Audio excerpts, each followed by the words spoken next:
My presentation topic is executable-only memory switch, so XOM-switch.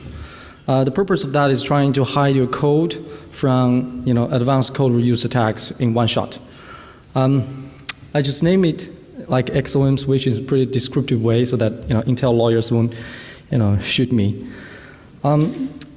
Since this is the first time I participate in Black Hat, this is a short bio of myself. My name is Mingwei Zhang. I'm currently a research scientist in anti-malware research team in Intel Labs.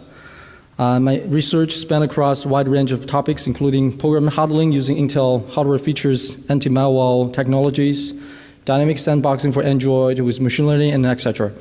So I received my PhD in 2015 in Stony Brook. My PhD program was focused on software security via binary writing and program analysis. You can find me through the links below. Today I will divide my topic into the 5 parts. So let's come to the problem statement first.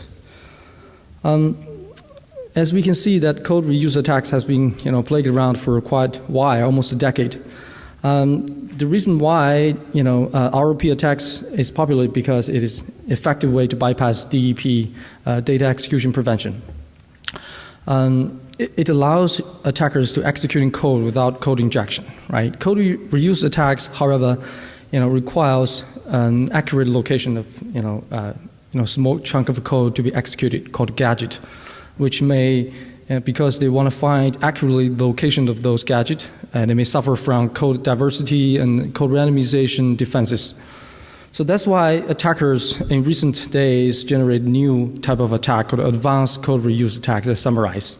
So the purpose of that attack is trying to design especially to solve the problem of gadget availability.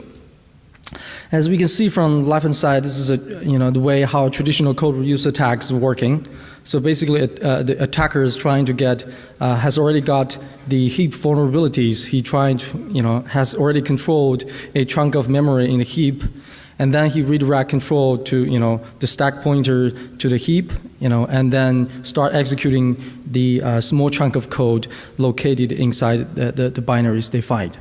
So one of the key reasons this kind of attack could succeed is because attackers already has the prior knowledge of the code, the binary layout. One of the type of advanced code reuse attack is called just-in-time code reuse. The key difference between this one and a traditional one is because the attacker does not have the prior knowledge of the binary layout. Instead, they're trying to use some malicious JavaScript with the vulnerability of memory leakage, and they could dynamically harvesting code pages on the fly. And at the same time, after they harvesting code pages, they could actually dynamically constructing those return addresses in the buffer they control. So this is called just-in-time code reuse attacks. The second type of code reuse attacks is called hacking blind. Right? This type of attack is more complicated, and it is the whole attacking process is separated into 2 parts. The first part is where attackers trying to blindly harvesting any kind of small code chunks and generating a simple return to libc attacks while using those small chunk of gadget to generate a system call that trying to read code pages all the way back to the attacker side.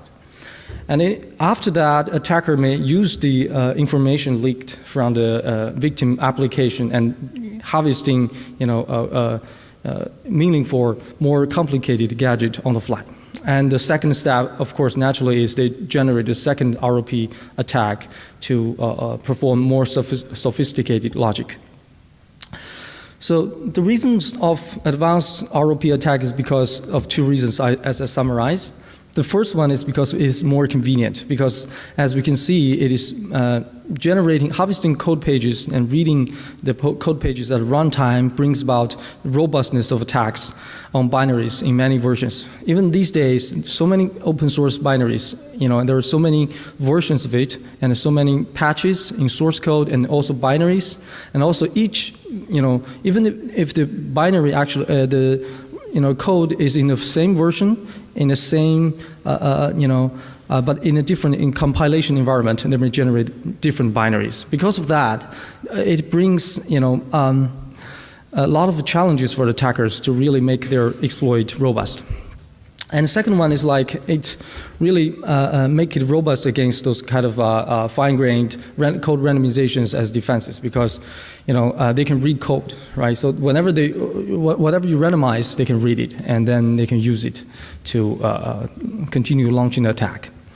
The second reason is because this kind of advanced code reuse attacks actually build a larger attack vectors, right? In this case, they make the both GitRob and blind ROP attacks make significant threat to the closed source and privately distributed binaries. So, for this reason, the advanced ROP attacks becomes very popular, and so these two types of advanced code reuse attacks has a common feature. Both of them requires code reading capabilities. That's why the defense of executable-only memory comes into picture. This is not a first research work on executable-only memory. So there are several previous work that has already been done in several lines of research. Right? The first one is the code published in CCS 2014. They're using page fault handlers to try to make a page readable and executable only if in their working set. Right? And the second lines of research work is to reuse existing infrastructure using extended page table. Right? Only in extended page table you can really make a code page really executable only. So, and the third one is to use some side effects on microarchitecture, such as hide-m published in CoderSpy. And they're using the microarchitecture difference between ITRB and DTRB. Unfortunately, this work may not succeed in modern Intel architectures, because in modern Intel CPUs does not have any of these microarchitecture difference. And the final one is the one that is working on ARM.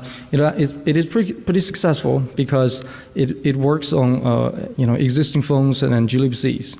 However, this is the work that is on ARM. So far there is no research work currently applies executable-only memory to Intel architecture. So all of these research are beautiful, but they have own drawbacks, right? One of the high problem is like they have generating high runtime overhead, right? Like the first paper published in XNR, they have requires OS to actively handle the page fault handling, so that takes a long time. And second one is they may require some, special hardware support like hypervisor support, right? Especially using any approach using extended page table requires a customized cooperative hypervisor, right? Well, in client side, this might be okay, but in cloud, that indicates the nested virtualization, which actually generate more overhead, or some of the cloud provider does not provide this, feature. And also, it may, requires a significant effort on code refactoring, rewriting, those kind of things. And those are the challenges and issues they have. So in this presentation, we will provide a solution to executable-only memory, and we show that this security property can be easily achieved using Intel, hardware capability. So we use these techniques, Intel protection keys. This is a new hardware features that has been proposed in recent Intel CPUs. In the next couple of slides, we're going to show you how, what exactly is protection keys and how we use it. So memory protection keys has been proposed early in Oracle.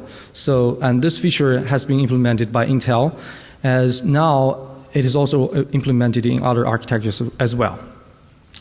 So, yes, so this hardware feature has been mentioned in various points in RWN and also officially mentioned in Intel Software Developers Manual. And all of them might be too long, and if you didn't read, you can listen to my presentation. Yeah. So Intel's MPK implementation is called protection keys, mentioned in 4.6.2 if you want to look at the details. The name is actually confusing because it has nothing to do with encryption or decryption, right? It is actually a memory tagging capability that allows you to tag a chunk of memory pages with a key or or a tag we call p-key, right? So using this p-key, you can actually do several things. For example, the properties provided by protection key is you can fast turn the page permissions from readable to inaccessible to any other things. For example, you can mark those your data. You want to protect the data. You can easily binding those bind a protection key to those pages and use one instruction to make them read-only or make them inaccessible, right? So this feature actually supports 16 memory domains. So basically 16 p-keys per process, right? And it can be enabled per process, based. So this slide will show how it works. So originally, any kind of a memory access was issued by the CPU, and the CPU will decode an instruction and will, the CPU will check the memory access that these instructions were, trying to access.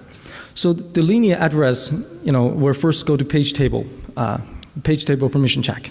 Either it will goes to, generate a page walk or generate look up the PTE. Lookups the translation looks like a buffer. So here, the protection key basically added additional step. Basically, it used a special register called PKRU. So this is a 32-bit, a special register which allows you to have, 2 additional bits per each p key. Well, at the same time, they used the page table entry, the 62 bits and 259 bits as the 4 bits as the index to index the PKRU, right? And the final access permission, whether you allow or not, is jointly decided by page table permissions and protection key permissions, right? So this protection key applies only to user-level pages. Basically means that whenever these pages are belonging to kernel, and this kind of PKRU check will not applies. In order to support this protection key feature, Linux provide 3 extra system calls, and Intel provides 2 additional instructions. Among the 3 system calls, there's a p-key alloc and p-key free, which are easy to understand, right? You allocate a p-key and you use it and you fill it. The key things to mention is like the p-key and protect. This is a critical system call that actually bind a chunk of memory with the p-key. And to quickly manipulate the page permissions, you can use the instruction called WR-PKRU and RD-PKRU. This slide shows how this kind of things working. So for each process, this p-key could be turned on for each process, so that you do not have to turn on this feature system-wise. So basically, if you have a server critical applications, you can turn on the security feature for that. If you're worried other issues, you don't have to turn it on for other processes running your systems. Right? And 16, as we mentioned, you can support 16 p-keys per process. And each p-key, as we can see from the slide, one p-key could bind to infinite number of memory pages which are incontiguous. Right? Here it shows that there are 3 incontiguous memory regions that binds to one p-key called p-key number 1. Right? And also remember, the p-key provides you a memory permissions is a per thread view. Basically, the thread number 1 will see that the memory permission of these 3 regions as non-accessible. However, thread number 2 may see the same number of regions as read-only. Right? So by doing that, actually, thread number 1 could actually prevent any kind of unintended or malicious read and write, while thread number 2 could prevent unintended or malicious write.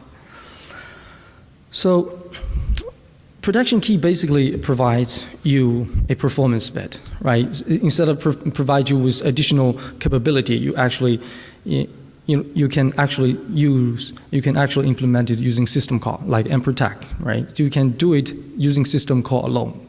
But then why do we need protection keys? So the critical part is actually that protection key provides is the performance, right?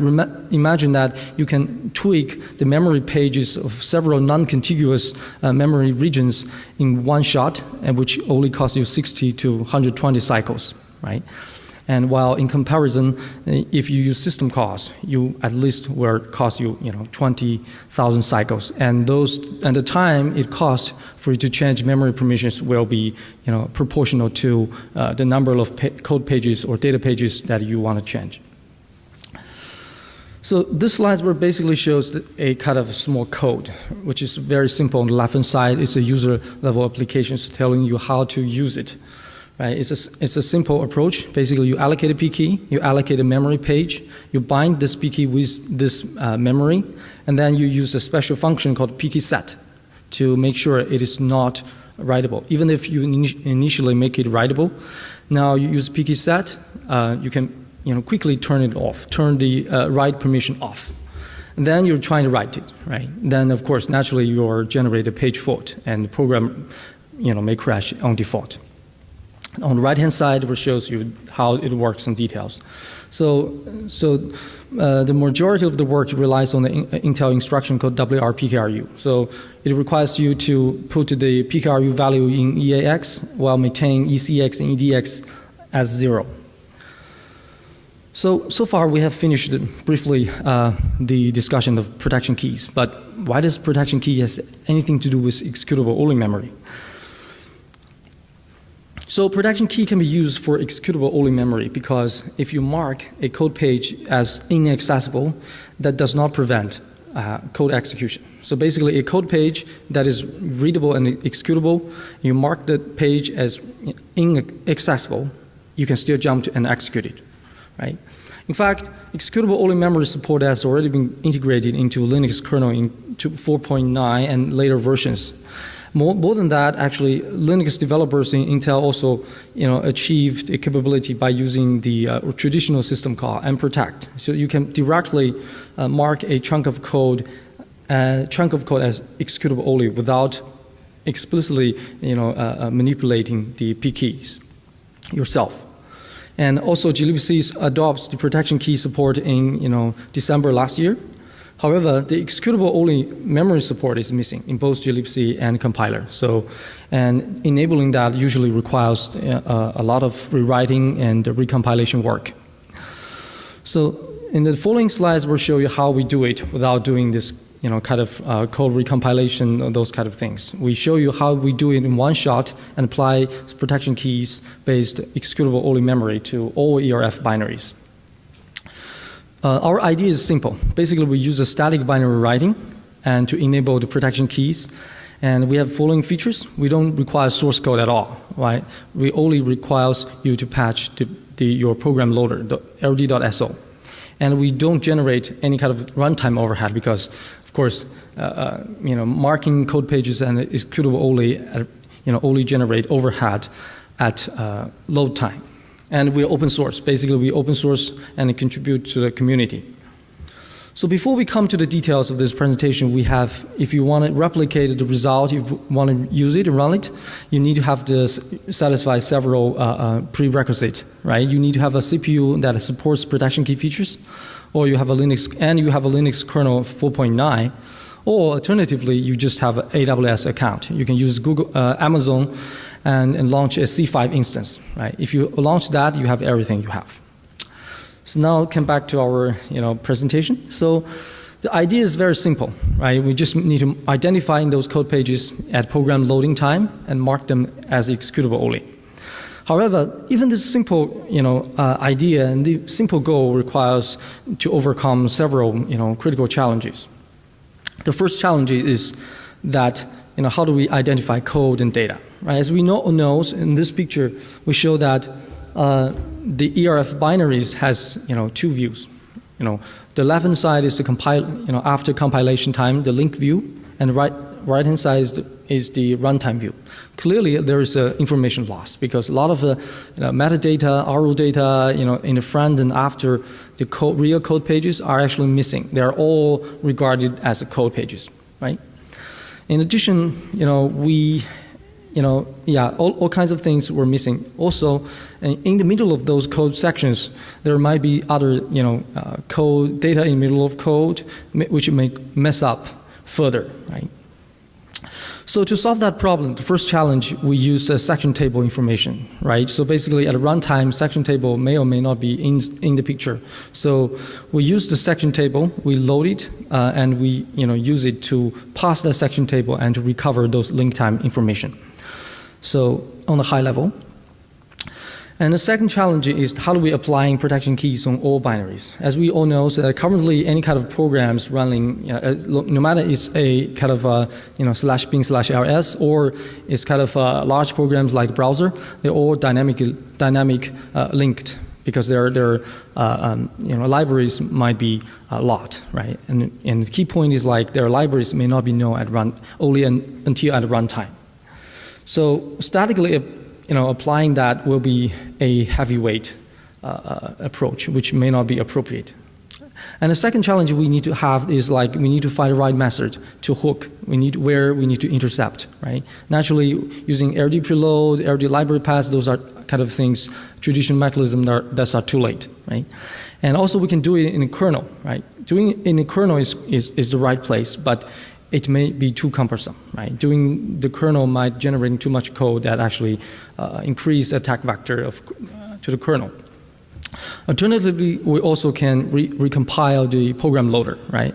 Again, but a recompile program loader is also a cumbersome and unstable approach because, once you recompile the program loader, you have to use and recompile everything, including the libc.so and libpthread, those kind of libraries. You have to make sure you use all of them instead of using only the program loader, right?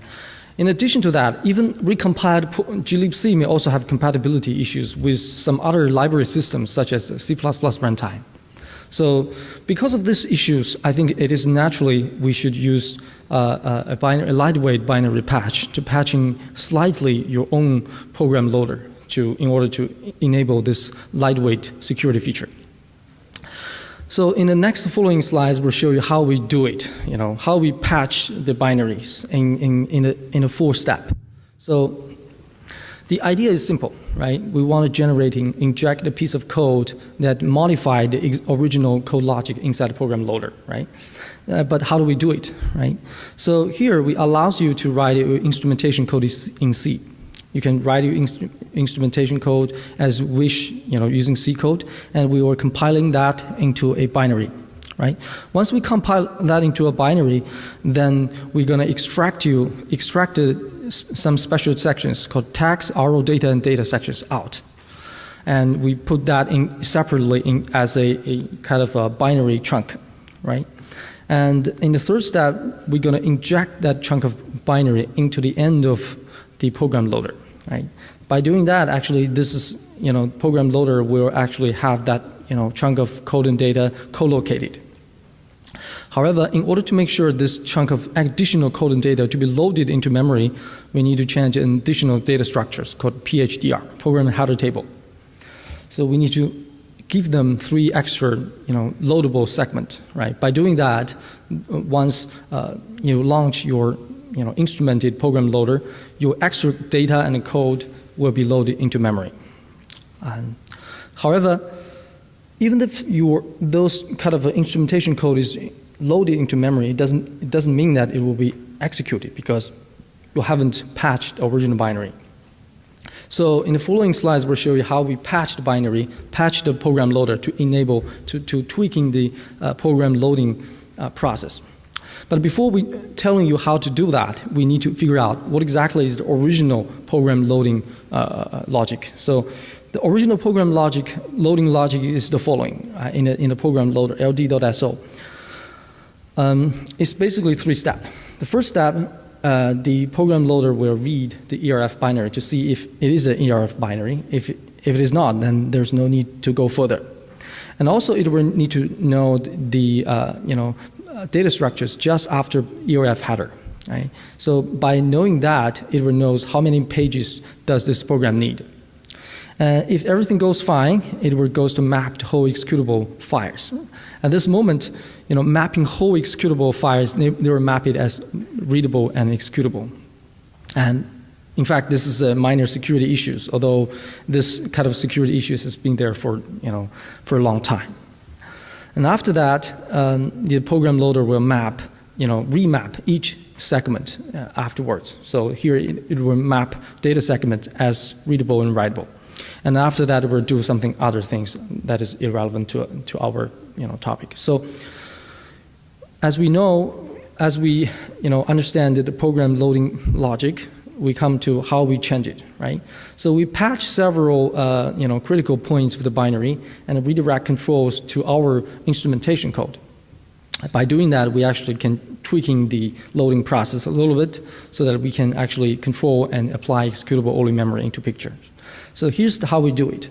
The changes happens just after the original program loader map everything into the picture.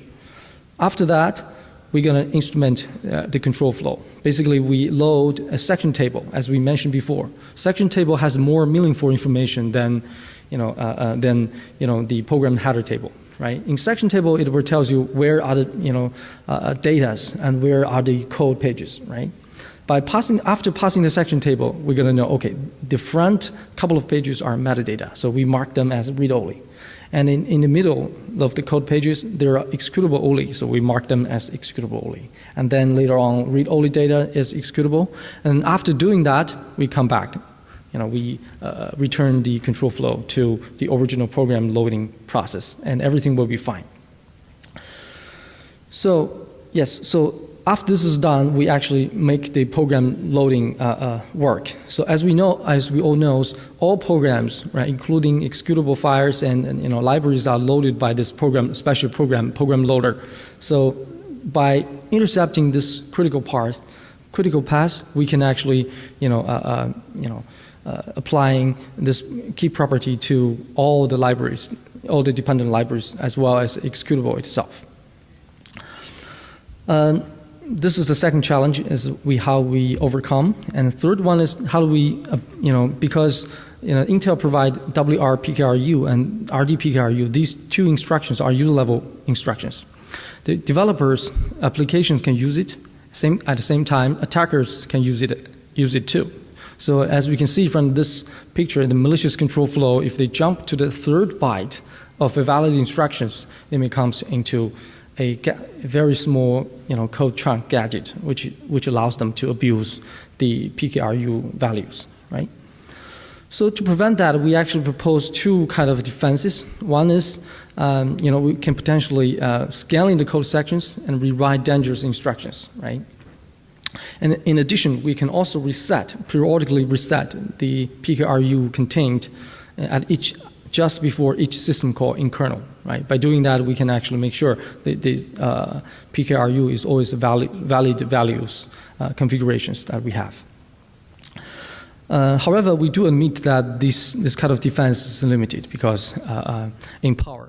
But this kind of defense could be strengthened further by Intel CET, any kind of CFI or code randomizations to further prevent attackers by knowing the accurate locations of WR, PKRU, things like that.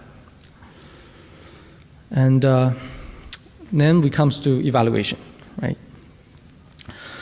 So as we mentioned, this is actually a lightweight approach. We only instrument program loader and libc.so optionally. So our instrumentation code only increased the code size by 7%, and our increase on glibc is 0.9%. So basically, the code size change is almost ignorable. And for other binaries, we don't change anything, right? At runtime, we actually generate additional, overhead because we do invoke several extra system calls, like one mmap, one mmap, and several mprotect instructions for permission changes in, fine-grained permission tweaks in code segment.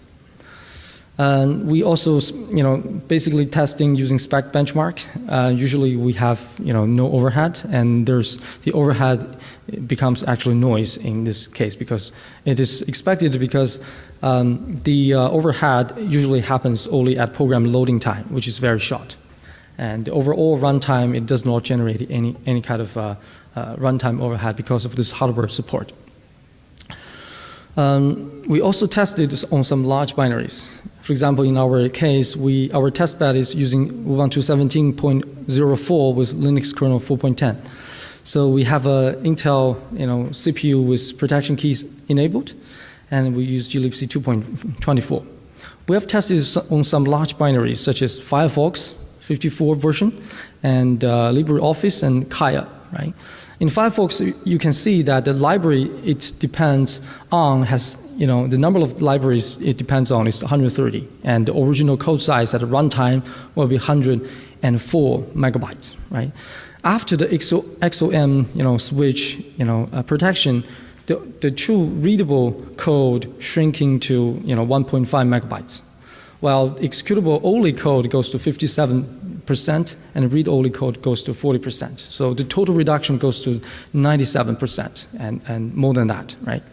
So one of the reasons you may ask is like, why not making all executable-only, all code pages as executable-only, right? This is because if the sum of pages are data, why not just making that as a data, right? Instead of making that executable only, right? So making those data in a code segment as read only will actually reduce the attack vector instead of increasing them, right? So, and also we do an effective analysis show, right? So here is the traditional code reuse attacks. And we show you how just-in-time code reuse attack will be defeated because this is natural because when an attacker is trying to use malicious JavaScript to read code pages, it will be defeated because those code pages are not accessible. The interesting thing is like how the second type of attack are defeated because hacking blind can actually still win in the first stage because they can still blindly search for any gadget they want and launch a system call. However, this type of attack will be defeated in the system call, right? So the system call will not succeed, right? Because even if you are in kernel, you are trying to access user-level pages that is marked by P key that is inaccessible, you cannot read it either. So in the kernel, this will also generate a page fault. And stealing code pages using system call will not succeed. So here in this slides, we'll show how we defeat these two types of attacks. And finally, we come to the picture and how to use it, right?